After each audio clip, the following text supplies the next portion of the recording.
नमस्कार दोस्तों, स्वागत है आपका हमारे इस चैनल बायोग्राफी मतलब बाह में, जहां हम आपके लिए लाते हैं अनगिनत बायोग्राफीज और लाइफ स्टोरीज। दोस्तों, शिक्षक को व्यक्ति निर्माता, समाज निर्माता एवं राष्ट्र निर्माता आदि उपाधियों से विभूषित किया जाता है। शिक्षक वह पहली सीढ़ी होता है जो एक राष्ट्र के भविष्य की दिशा और दशा को तय करता है। दोस्तों, आज हम एक ऐसी ही शख्सियत के बारे में बात करने जा रहे हैं जिसने देश की सबसे कठिन परीक्षा यूपीएससी यानी आईएएस की परीक्षा को अपने प्रथम प्रयास में ही उत्तीर्ण किया और फिर त्याग पत्र देकर शिक्षण कार्य को चुना।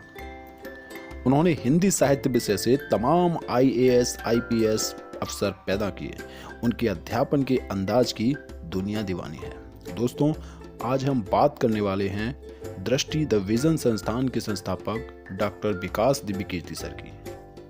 दोस्तों, हमारी इस कहानी के नायक की कहानी शुरू होती है वर्ष 1976 में हरियाणा से, जब दिव्यकीर्ति सर का जन्म हुआ। उनके माता पिता हिंदी साहित्य के प्रोफेसर थे जो कि दिल्ली यूनिवर्सिटी में पढ़ाते थे। बचपन से ही अपने माता पिता से हिंदी साहित्य का विशेष ज्ञान पाकर दिव्यकीर्ति सर का हिंदी साहित्य के लिए रुझान और ज्ञान दोनों बढ़ते गए। वे बचपन से ही मेधावी छात्र रहे हैं।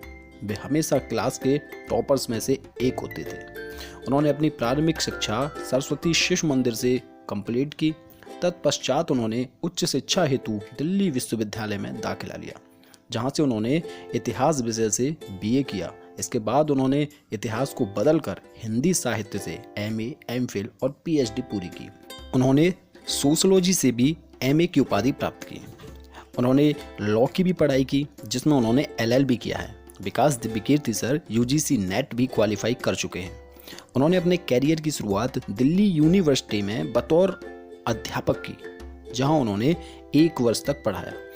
लेकिन फिर उन्होंने देखा कि उनके अधिकतर दोस्त यूपीएससी की तैयारी कर रहे हैं। दोस्तों के कहने पर उन्होंने भी शौक बस यूपीएससी की तैयारी शुरू कर दी।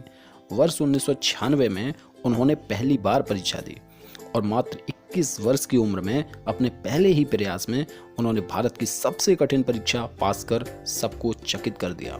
उनकी इस असाधारण कामयाबी से परिवार और दोस्त सब खुश थे, लेकिन दिव्यकीर्ति सर को खुशी के साथ साथ कुछ कसक भी थी। कारण था किसी कारणवश प्रॉपर आईएएस की पोस्ट न मिलना।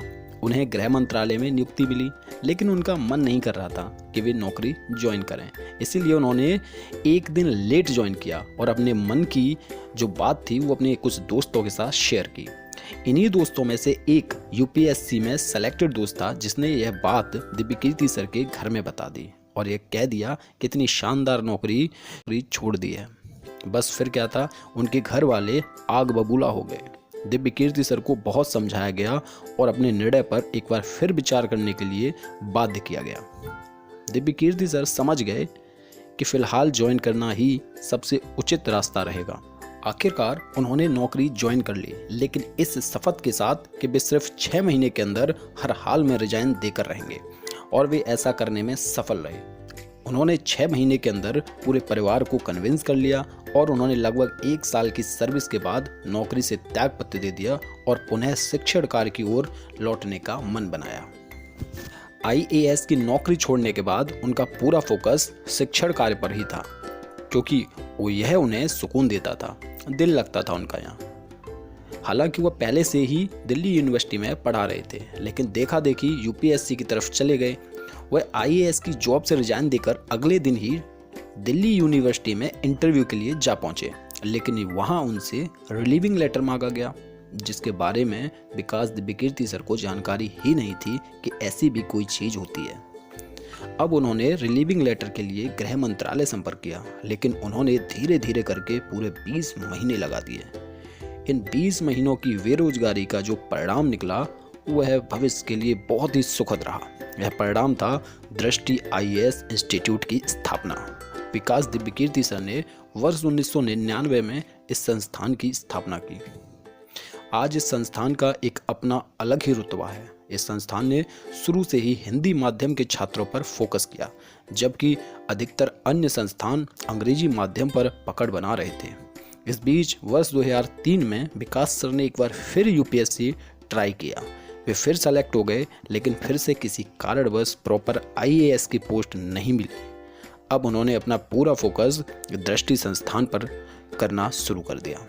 धीरे धीरे दृष्टि संस्थान ऊंचाइयों की ओर बढ़ने लगा। डॉक्टर विकास दिव्यकीर्ति सर के नेतृत्व में दृष्टि की पराकाष्ठा देखने को मिली वर्ष 2008 में, जब उनकी एक स्टूडेंट किरण कौशल ने हिंदी साहित्य विषय से पूरे भारतवर्ष में तीसरी रैंक हासिल करके इतिहास रच दिया।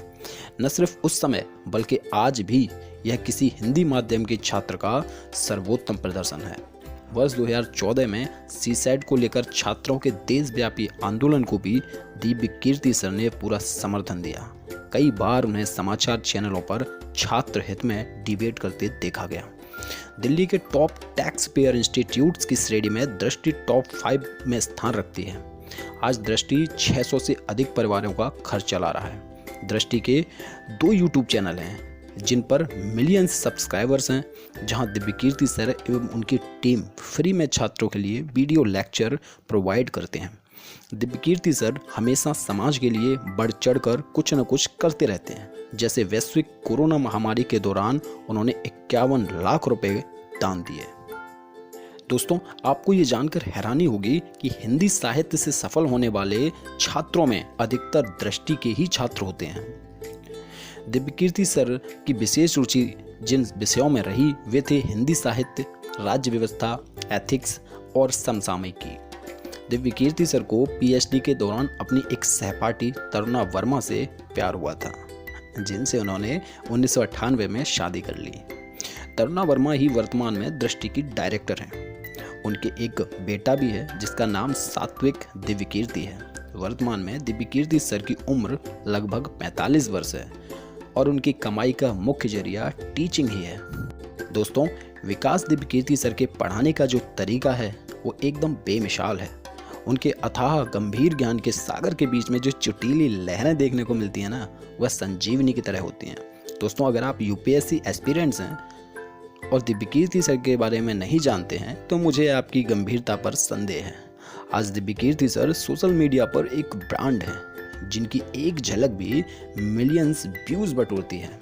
दोस्तों, अगर आपको विकास दिव्यकीर्ति सर के पढ़ाने का अंदाज देखना है तो एक बार यूट्यूब पर ऐसे ही भ्रमण कर लीजिए, कहीं ना कहीं आपको उनकी वीडियो मिल ही जाएगी। दोस्तों, ये थी हमारी आज की बायोग्राफी। आपको वीडियो कैसी लगी है कमेंट सेक्शन में जरूर बताएं। अगर इस वीडियो में कहीं कोई कमी दिखी हो तो हमें अवश्य बताएं ताकि हम अगली वीडियो में निखार ला सकें।